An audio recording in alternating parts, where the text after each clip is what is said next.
Les équipages ont dû se battre pour retrouver la vitesse après avoir été ralentis au nord du Brésil. Ce n'est pas la première fois que les stratégies élaborées par les navigateurs sont remises en cause au passage du poteau noir. Les nuages et les grains dans cette zone située au nord de l'équateur et où les vents sont erratiques ont réduit à néant l'avance de Puma.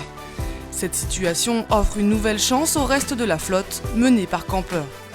Big night last night with some squalls. We managed to catch up to Puma and overtake Telefonica at the same time. So sports fans are going wild. We're back in the hunt. Close to that when you went across our balance. We've had a nice burst of 20 knots.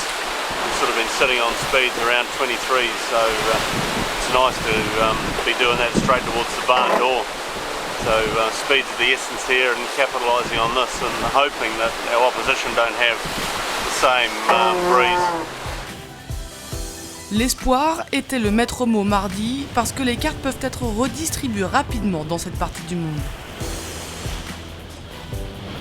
Today, hopefully, fingers crossed, in the next few hours we pop out of the doldrum area and hit the trade winds and get going, and hopefully we can get a little extension again, sort of make life a little bit easier. But that's pretty wishful thinking. We'll see how we go.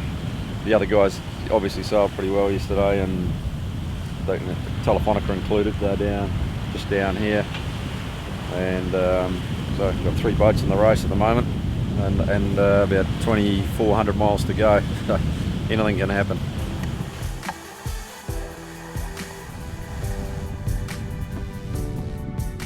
El día muy bien, yo creo que muy bien. Hemos andado bien, está haciendo unos días espectaculares. Un rollo, un aburrimiento. Bueno, quitando del Calafat.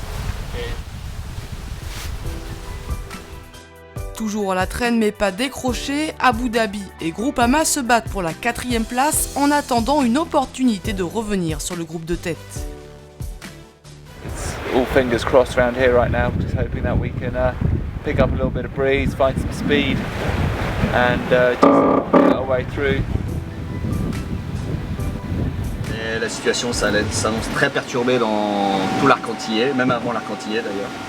Et la progression vers Miami va être lente et longue avec, j'espère, des surprises aussi et peut-être des chamboulements un peu de position ou une capacité pour nous de revenir et de jouer à une place un peu plus intéressante que la 5e qui est un peu désespérante. Like the last 36 hours we've been gaining every skate on Abu Dhabi, so they're only like 24 miles down here now, so we're up there. À bord de Camper, le moral est au beau fixe. Ils savent qu'un bon résultat sur cette étape pourrait leur permettre de reprendre la 2e place au classement général. Ils ont même trouvé le temps de donner une leçon de conduite à Chris Nicholson qui a participé 2 fois aux Jeux Olympiques. Yeah, turn it left, like your car, you know, that's it. You drive a car. Come up there, that's it. See that cloud? Ils doivent maintenant trouver les alizés et changer de braquet durant les prochaines journées. Suivez l'avancée de la flotte jusqu'à Miami sur www.volvooceanrace.com et sur www.volvooceanracelorient.com.